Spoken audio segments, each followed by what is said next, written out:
Hello, welcome back. Oh wow, that was quite the journey. We're finally back at my forever world. If you guys are new, welcome. We're back at my forever world, where most of my videos lately has been about Nodenium SMP. I'm trying to switch things up a bit. Today we're back at my forever world. I started this quite a while ago. I used to play this world with shaders. Now it's looking kind of weird and outdated without shaders, I think. This area is still pretty new, so it has a lot of textures, a lot of things going on. But this side on the right side, it's starting to show its age, where most of the things here doesn't really look too good, I think. So let's do a quick world tour for the new people here.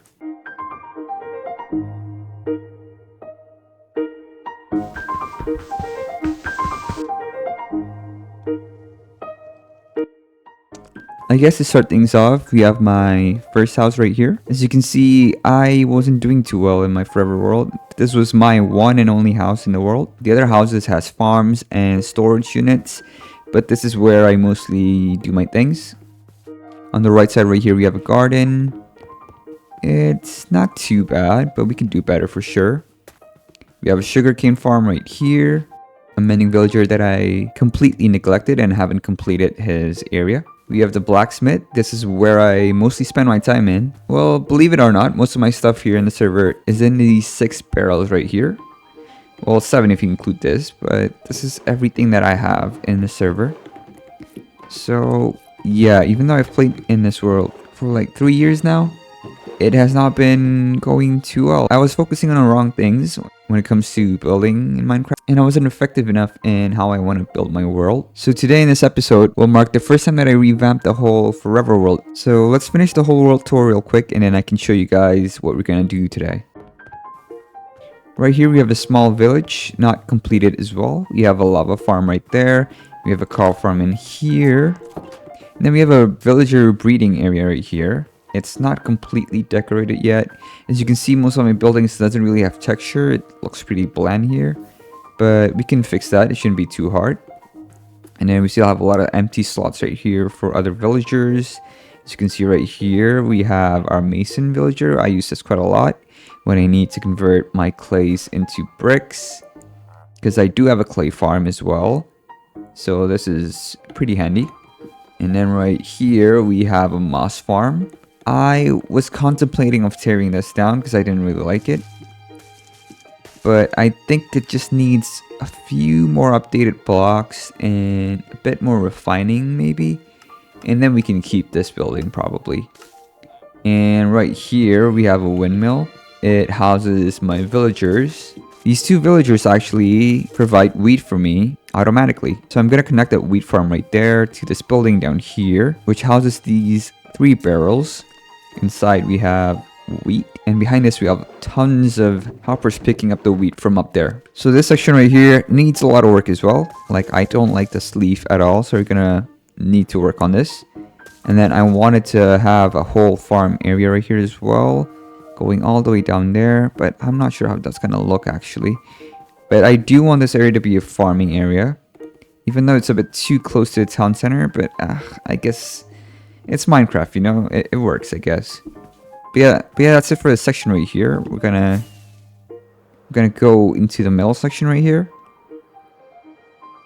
We have this long aqueduct, and everything in my world has a purpose for it. This aqueduct right here. Behind this pillar right here, we have a water elevator that goes all the way from down there.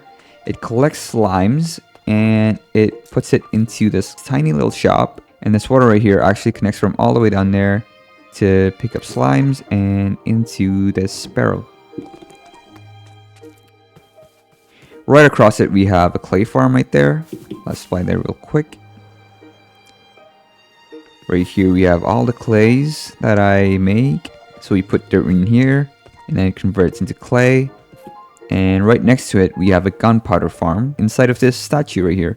Even though it's pretty small, it does the job. And inside here, we have the collecting chamber, which eventually is going to be covered up by a building as well. But yeah, this episode right here is going to act as a reboot to kind of reset the whole Forever World series. I took a break because I wasn't feeling too good with with my buildings, and I did a lot of practice in my testing world. But now that I've gotten a lot better, I feel like most of the stuff here needs to be reworked, and I'm super energized about everything now. I have a better idea of how I want to shape this world, and I'm super excited to show you guys. So I hope you stick around for that. So continuing with the tour, right here we have a pier section that's not completed yet as well. The idea is to have small tiny fishing area and houses, like a dock city kind of thing. And this was the start of it basically. And I wanted to have lots of buildings surrounding this area right here, like a busy fish town kind of vibe. And right here we have my iron and tree farm. This is pretty good, I'd say. It's not too bad in terms of how it looks. The tree farm right here, and this is actually one of the first building that I actually completed the interior. Well, I lied, it's not fully completed, but it has a lot of things going on in here. And down there is where I do the tree farm. I built this elevator right here, but I have not completed it yet. So basically you can go up and down, and the idea is to eventually connect it all the way down there so I can just use this elevator to farm my trees. Pretty cool. And on the left side right here, we have the iron farm. This is pretty compact, and I really like it. It's pretty cool, but the only problem is this greenhouse kind of thing. I hate it. I hate it so much. The color that I use doesn't really match with this brick housing that I created for this iron farm.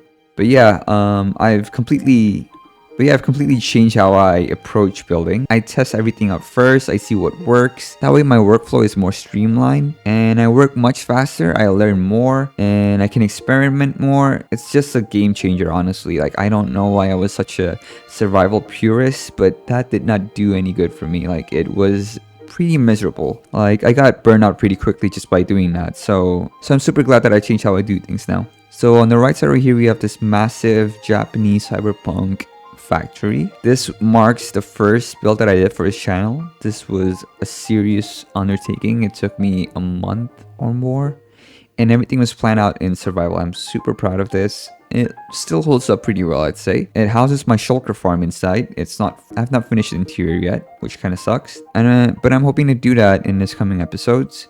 But yeah, that's everything that I have in this forever world so far. I'm super glad that I joined Nodenium. It gave me a lot of opportunities. I learned a lot. I met a lot of cool people. They taught me a lot on how to build and how to improve what I'm doing. So that was super exciting. And I wanted to bring everything that I learned from Nodenium, from my friend Sino, and seeing his forever world. That was a super cool experience as well. And bring it here, back into my own forever world. So today for this episode right here, we're going to be building something new. We're not going to fix anything just yet. So we're going to head all the way back to the wheat farm. And this is going to be a poetic kind of build. So there's a story behind this build that I'm trying to make today. So we're going to head all the way here into the forest right here. So we're going to be clearing out some of these trees right here, all the way inside. So around this area right here, we're going to be converting this land right here into a nice Japanese traditional house. So first thing first, we're going to cut all of these trees right here. So let's do that first, and I'll tell you guys more about the story after that.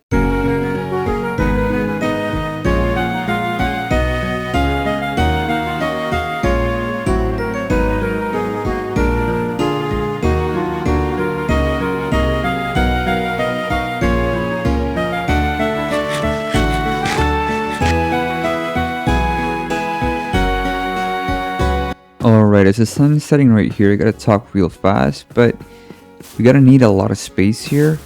The idea is to create a hidden kind of like a hidden house here, surrounded by trees and having only one path out of the house. So it's gonna be a super secluded and secret kind of place that I'm trying to create here. But first I gotta do a little bit of a terraforming job here and even out the ground to make it easier for me to build. So yeah, we'll do that real quick.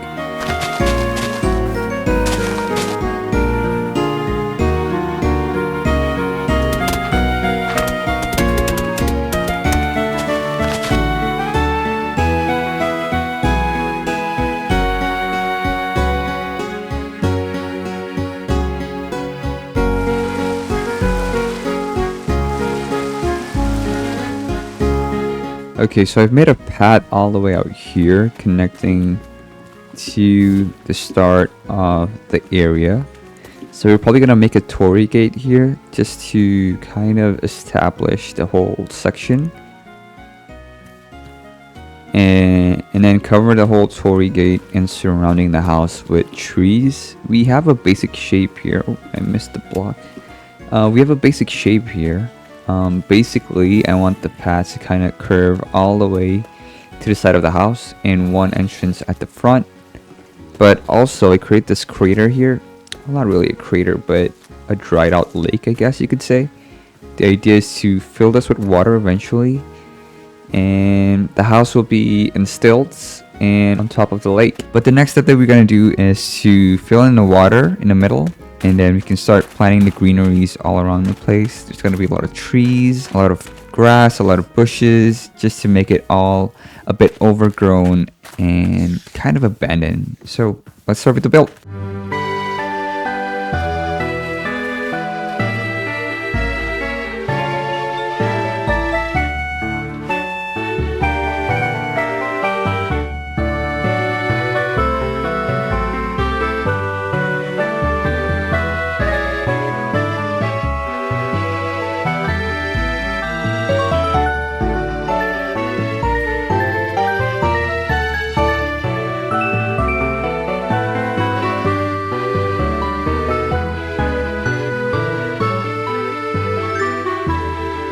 Okay, as you can see right here, everything's starting to blend with the environment.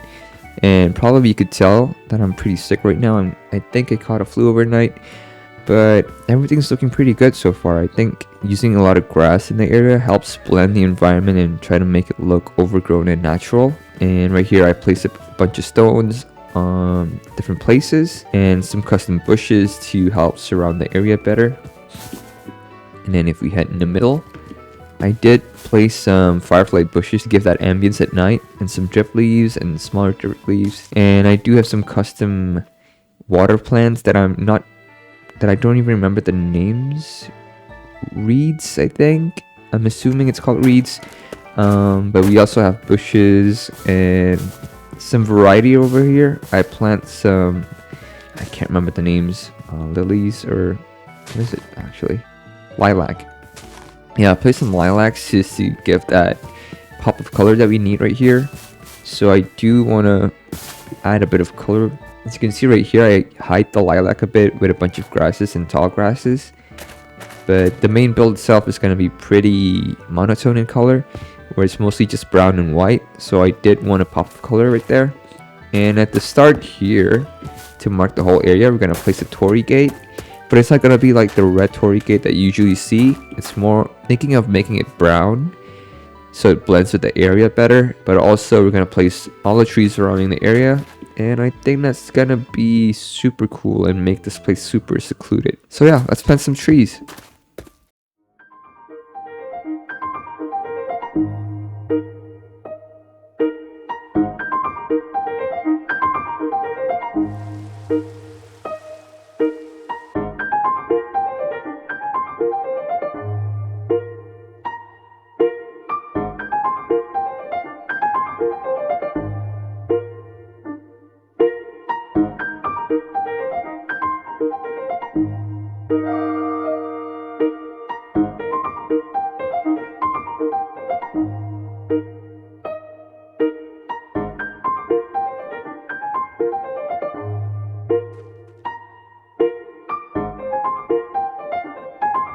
I feel like every time I want to record, it's raining in the game for some reason. But I'm not complaining though, it's giving a really cool vibe right now. So I'm just going to showcase the place right now as it is in the rain. So we have the torii gate that I was mentioning. Instead of the red color, I chose a more subtle color using the brown color palette. And used this bamboo trapdoor in the middle as a highlight, like those paper charm, I'm not sure what the right term is, so don't go at me. Usually they have like papers in the middle, and that signifies what kind of protection they're putting on, I believe. So as you can see right here, we have the red trees, the red maple trees. Honestly, they look pretty good from afar, but once you get up close, you can kind of see how it's not really leaves and it kind of breaks the illusion. And I'm hoping once I put the building down, it doesn't really show that much the kind of messiness that it has here. So that's why the tree surrounding it is the normal green colored trees. I did add smaller trees right here at the back, and we have one more right here. We have one at the front right here. But yeah, I think these trees adds a lot to the area, especially that one right there above the hill that I created. It looks super cool as well. So the only thing that we need to do right now is to put the building in the middle right here. It's not going to be a big building. It's just going to be a one-story house. But I'll tell you guys more about the lore that I'm trying to create here once we finish the house in the middle.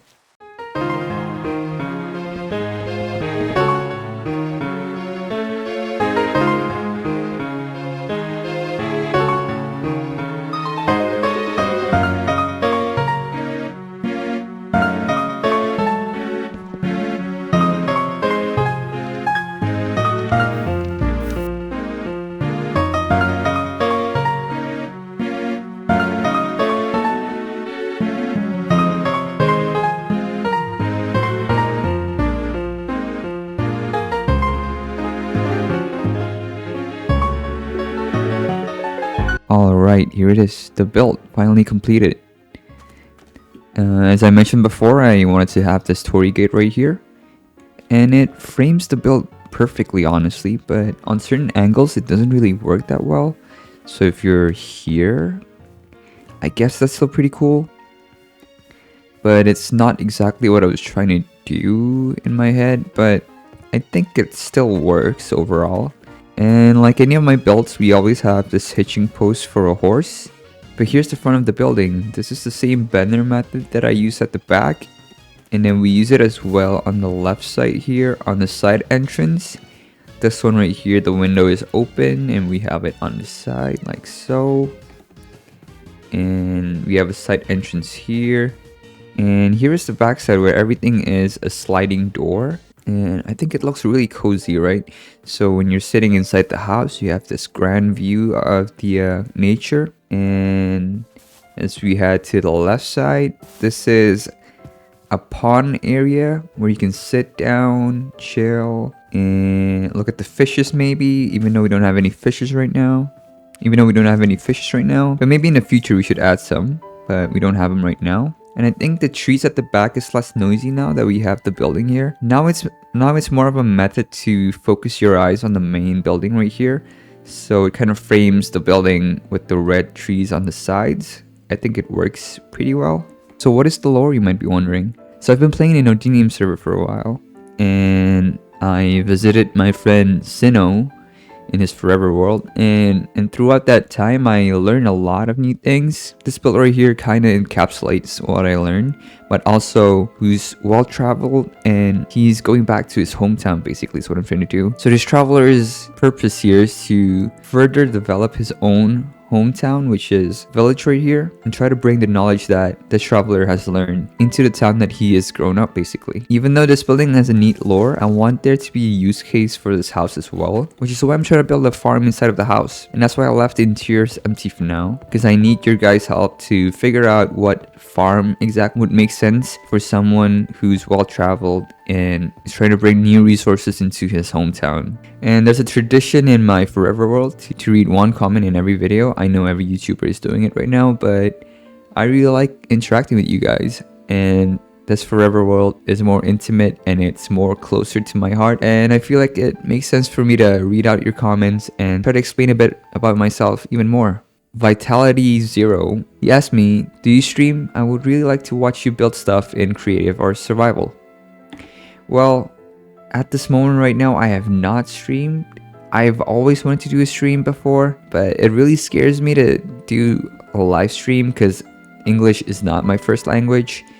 And I tend to stumble a lot when I'm recording, so I don't think doing a stream would make sense for me when I still struggle to make videos. But if I do stream, I would really love to know what you guys want me to do. Do you guys want to learn how I build? Do you want to see my process of building? Or what exactly would be fun for you guys to watch? Let me know. I also want to mention that I just started a channel membership. So I want to thank Lilith, SMX, and WPS Arcade. All my channel members get all of the builds that I've done so far, my world downloads, and including the build that I just did just now. I'm also currently making a tutorial world where I break down all of my builds step by step so you guys can see what I do. And I'm also going to immortalize your name here on my forever world and also on the Nodenium SMP. I'm currently in the process of building the monument or temple that's going to house all of you guys' names. Other than watching my videos, this is probably the best way to support me. And if that's not something that you guys can do, I appreciate you guys either way.